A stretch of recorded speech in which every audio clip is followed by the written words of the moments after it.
Over the last 2 years, smartphones have undergone a substantial price hike. You are paying much more today for hardware that would have cost 15,000 rupees just a short while ago. This inflation makes buying a phone during non-sale periods a poor financial decision. If you aren't timing your purchase with a major event, you are likely overpaying by thousands. Even with a discount, the 25,000 rupee bracket is a minefield. On paper, these devices appear virtually identical to one another.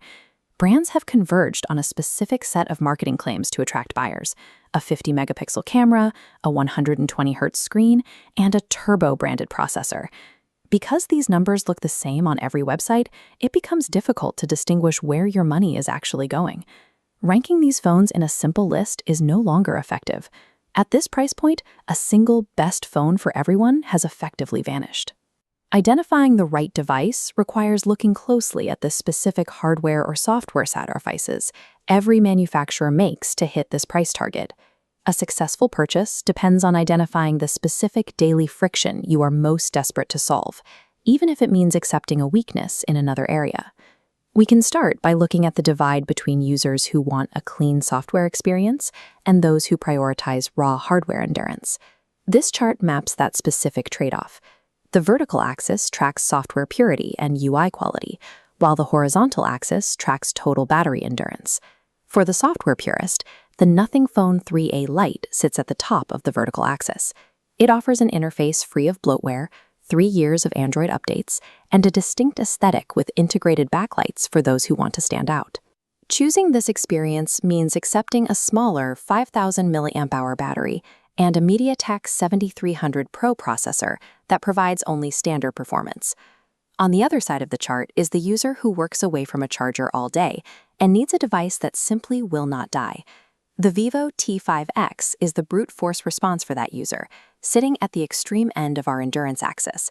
It uses a massive 7200 mAh battery to deliver over 8 hours of screen on time, paired with high-level water resistance so you can use it in any environment.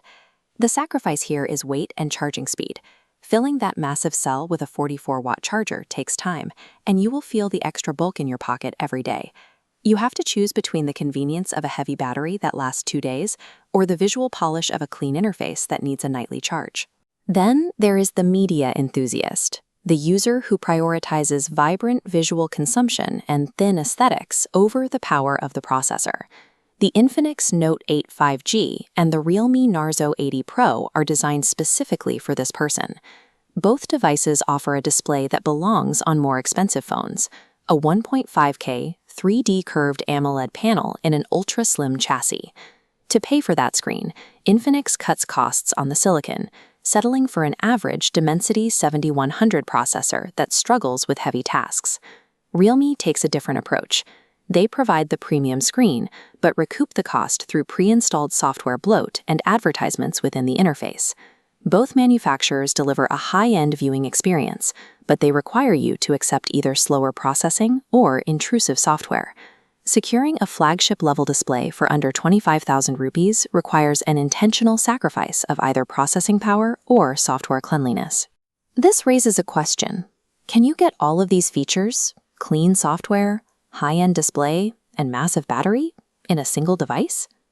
The Motorola S70 Fusion is the rare device that attempts to check every box on the spec sheet at once. It features a Snapdragon 7 Gen 4 chip, a 7,000 mAh battery, and a clean, ad-free version of Android 16. There is a catch. As this pricing table shows, the phone relies entirely on conditional bank offers to reach its target price. Without the required credit cards for these discounts, the realistic price of the Motorola sits well above the 25,000 rupee budget. This leads to budget creep, where you find yourself spending more than intended simply to avoid making a hardware trade-off. Getting a phone without compromises at this price point requires you to gamble on the timing of sales and the availability of specific bank offers. Choosing a phone should come down to your daily habits, rather than just comparing numbers on a website. Use this decision tree to find your match. The first question is financial. Can you wait for a sale, and do you have access to specific bank cards? If you have the flexibility to wait for an offer, the Moto S70 Fusion is the strongest all-around choice. If you need a phone today and your budget is fixed, you must decide which daily annoyance is most important for you to eliminate. If advertisements and messy software are your main source of frustration, the Nothing 3A Lite is the correct choice. If your workday is constantly interrupted by a dead battery, accept the extra weight of the Vivo T5X. If you cannot tolerate poor media quality during your commute, prioritize the screens on the Infinix or Realme models. Buying technology effectively means making an intentional choice about which daily compromise you are most comfortable with.